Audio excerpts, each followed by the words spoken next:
The story kicks off with a woman named Cynthia standing alone in a dusty, abandoned classroom where the word, help, is scribbled again and again all over the walls and in a child's book like a scribbled scream. Suddenly, a young boy's voice echoes through the air, distant but desperate, and without wasting a second, Cynthia follows it down a crumbling hallway that feels like it hasn't seen light in years.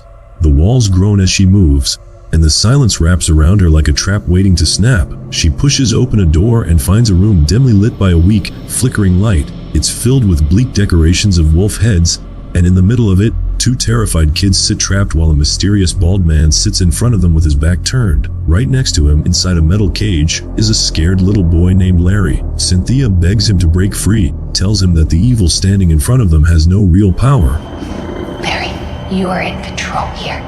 But before she can finish, the bald man slowly turns around, smashes a glass without warning, and shards go flying, slicing into Cynthia's hand. As he starts stepping toward her, eyes full of menace, Cynthia tells Larry not to worry and promises they'll try again next time. In the blink of an eye, the twisted world around her disappears, and she jolts awake back in the real world, sitting across from Larry, whose breathing is fast and frightened. Cynthia, it turns out, is no ordinary therapist. She's a supernatural psychotherapist who can literally step inside the minds of her patients to uncover the dark roots of their trauma. But the risk is real, because whatever hurts her in the patient's mind can hurt her in real life too, and the blood dripping from her hand is proof. Later that day, Cynthia asks her daughter, Jordan, to dig up information on all the physical education teachers from Larry's childhood, because it's obvious now that the bald man from Larry's mind is no made-up monster. He's someone real and someone who deeply hurt him, and that pain is still alive and festering inside Larry's mind. Suddenly, a loud knock hits the door, breaking the tension. Jordan opens it to find a nervous little girl standing there, wide-eyed and shaking, asking to see Cynthia. Jordan doesn't remember scheduling another appointment, but lets the girl in anyway. The girl says she's in grave danger and that someone named Agatha Baker sent her. Jordan notices the girl's hands are covered in burn marks and tells her they should call the police. No, police, I just need to speak to her. She introduces herself as Riley and says she's being haunted by something dark and sinister, something nobody could get rid of. When Jordan asks about the burns, Riley suddenly freezes and stares into the empty space behind Jordan, claiming the entity is right there with them. Jordan sees nothing, but then Cynthia walks in and her face turns pale as she sees it, an evil figure holding Riley tight, just as a man barges in, yelling, and drags the terrified girl away. Cynthia is left standing there, frozen in fear, knowing that what she just saw was beyond any evil she had encountered in her life. Later that day, Jordan couldn't stop thinking about Riley. Something about that girl felt completely off, and her father had that weird energy, like he was hiding something he didn't want anyone to know.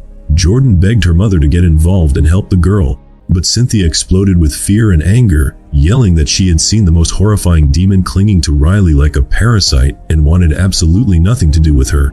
The fear in her voice made it clear as she wasn't just scared, she was haunted by something she didn't want to face again.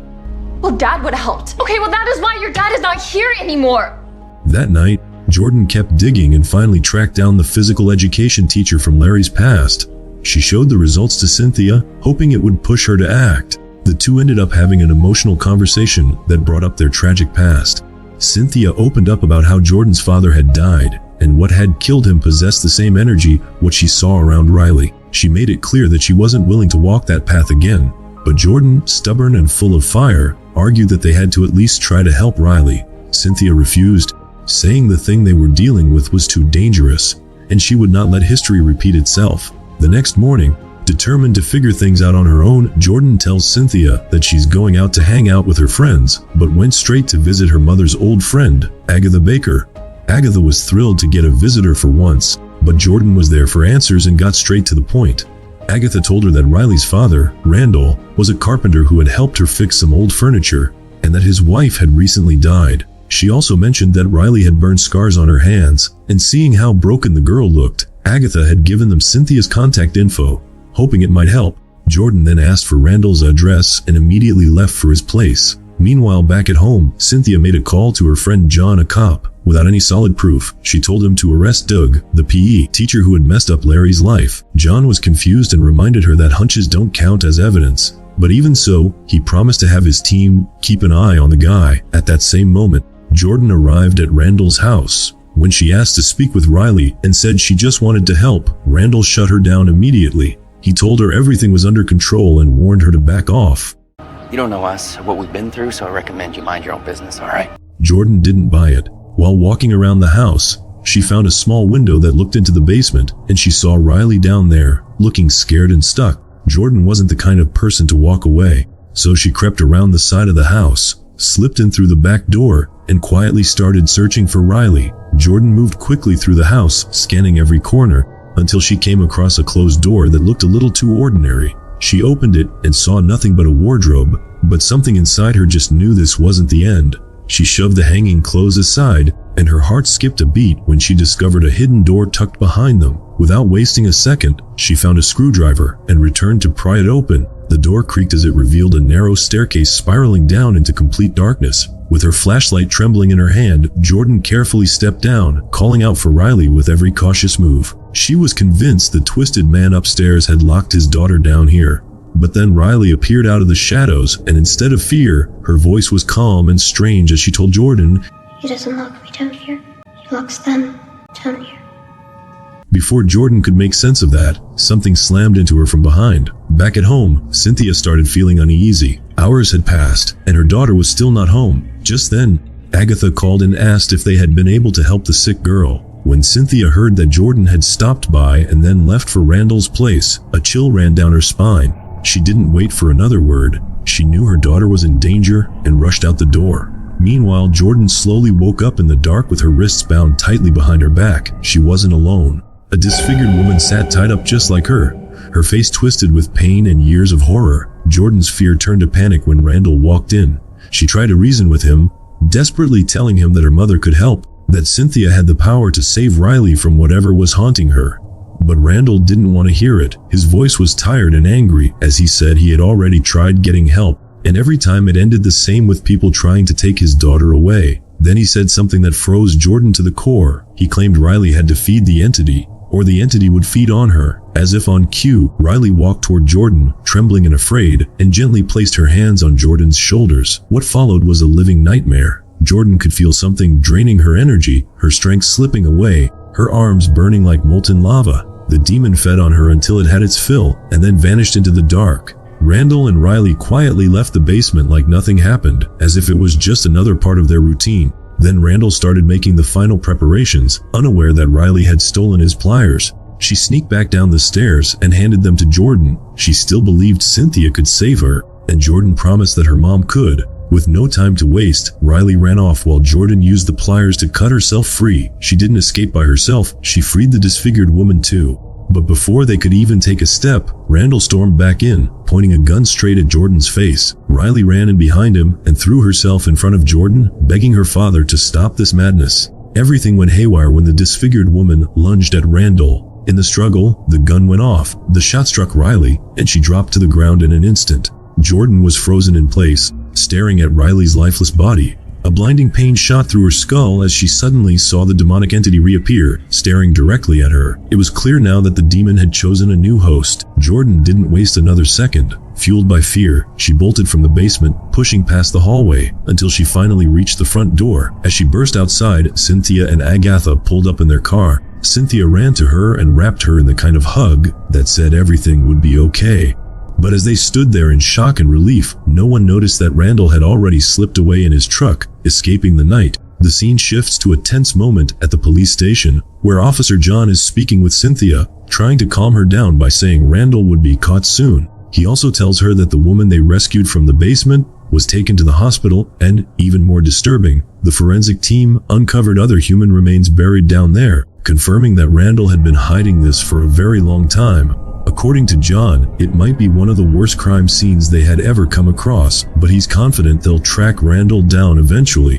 While that's going on, the detectives are trying hard to get answers from Jordan, but she keeps holding back, feeding them lies, because she knows there's no way they'd ever believe the truth about what she really saw. But then, right in the middle of the questioning, a demonic entity appears again, and Jordan completely freaks out. She stumbles and shakes, her eyes wide in terror. But the detectives, who can't see anything, just assume she's just losing her mind. Later, when Jordan returns home, Cynthia loses it. She scolds her daughter for disobeying her and doing exactly what she had been forbidden to do. I said that we cannot open ourselves up to this. But Jordan fires back, saying she couldn't just stand by while Riley begged for help. She urges her mom to finally take a deeper look, to really face what they're both running from. But Cynthia refuses, saying that entering Jordan's mind would only drag up the same trauma they both carry from the night Jordan's father died. Jordan doesn't accept that and snaps back, calling her mom a coward. That hits Cynthia hard, and as the silence settles, she finally realizes that her daughter is in real danger. So with a heavy heart, she agrees to face the entity head-on. With Agatha by her side, Cynthia lights the candles, mutters her ancient chants, and slips into Jordan's subconscious world. In a flash, she finds herself standing on a dark, empty road that stretches out forever under a dark sky. As she walks, she notices an old newspaper on the board. It's an article about her husband, revealing how he drove one of his patients to take her own life, all because she had been possessed by a powerful demon he failed to control. Cynthia keeps walking, repeating prayers under her breath, until she arrives at a place that fills her with dread, their old house, the place where everything started falling apart, the place she never wanted to see again. Inside, the memories came rushing back. The family portrait still hangs crooked on the wall, untouched and tainted. The room felt thick with regret and she walked deeper into the house. But just as she's about to go upstairs, the entity strikes. It grabs her with its powerful hands, and pain shoots through her like fire. Back in the real world, Cynthia's hand starts burning bright red, and Agatha, now terrified, smacks her hard across the face to wake her up. Cynthia jolts back half annoyed and says, A shake would have sufficed. Later that day, Cynthia decides to head to the hospital to dig up more answers and follow the trail this thing might have left behind. She leaves Jordan under Agatha's care, along with a police officer stationed outside the house, just in case the entity tries something again. Cynthia didn't waste a second and rushed straight to Larry, the same patient who now worked as the receptionist. She asked him about Riley's mother. Larry hesitated for a moment, but then started searching through the system, and finally told her that Riley's mother, Samantha, had died in this very hospital the previous year, and her case was all over the news. Apparently, she was suffering from some horrible flesh-eating disease that spread so fast it shocked everyone, and the one who was treating her was a doctor named Whittaker. Cynthia, now burning with questions, drove straight to Dr. Whittaker's house. She told him about a new patient who had the exact same symptoms, and begged him to tell her everything he knew. The doctor didn't hold back. He said Samantha's condition was brutal and got worse insanely fast. Within weeks, she looked completely different on the outside, like her flesh was melting off, and even her organs had started giving up. Nothing worked. He realized this thing wasn't any kind of disease. It was something dark, evil, and no medicine could fix it. Then he pulled up his sleeve and showed Cynthia his arm, which was covered in old burned scars, the kind only something supernatural could leave behind. Back at home, Jordan was having another nightmare, but this time it was worse. A horrible voice was whispering inside her head, saying just two words over and over again, "Feed me." She tried to fight it and refused, but the next second, thick dark vines came out of nowhere and wrapped around her body, choking her until she woke up in terror. Jordan couldn't sleep after that. She felt like something was moving in the house. She got up and walked through the hallway, not knowing that something was actually crawling right behind her. She reached the kitchen and froze. There, in the dark corner, the demon was crouching. Before she could even run, Randall suddenly showed up and grabbed her. He snatched her like she was nothing and vanished. When Cynthia returned home, she found Agatha passed out on the floor and realized in one horrifying second that Jordan was gone. She screamed at the useless cop outside for failing to do his job. Meanwhile, Randall had already driven deep into the woods. Jordan was trapped inside a wooden coffin. Her hands were tied, and she was shaking. Somehow, she managed to open the lid just enough to speak. She was terrified and kept saying she only wanted to help. Jordan kept begging for her life, pleading that she never meant for Riley to die. But Randall just stood there with a shovel in his hands. His eyes were unforgiving. He told her it wasn't about Riley or anyone else anymore. Whatever demon had been inside Riley was now inside Jordan, and he had no plans to let it spread. He was going to trap it in the woods and starve it. Then maybe it would go back to whatever dark hole it crawled out from. Without another word, he slammed the lid shut, hammered it down with nails, and dropped the whole coffin into a hole he had already dug. Jordan screamed for mercy. She cried and begged, but Randall just started covering the hole with dirt, burying her alive. And then, like he had just finished doing something normal, he got up and calmly walked away. In a sudden twist, Randall didn't even try to escape. He walked into the police station and surrendered. Cynthia rushed in behind him, desperate to know where her daughter was, but Randall didn't say a single word. Cynthia kept begging John for just one chance to speak with Randall, because she believed she could use her gift to find her daughter, but John shook his head and said no because it went against protocol and the rules were the rules. While that argument dragged on, deep inside the forest, Jordan was still trapped inside that wooden coffin, fighting to stay alive. Her breathing was rough and every inch of her body felt heavy. But in the corner, she spotted a tiny flashlight and grabbed it with trembling fingers, hoping the light would help her stay calm. But the second it lit up, her heart almost stopped. The demon was right there on top of her, like it had been waiting in the dark this whole time. Back at the station, John finally got some shocking news. The guy Cynthia had been warning him about, the physical education teacher of Larry, wasn't just some random suspect. He had actually kidnapped several kids in the past, and this whole time, no one believed her. That moment hit John like a punch in the gut, and now he knew for sure Cynthia's powers were real, so he changed his mind and let her talk to Randall.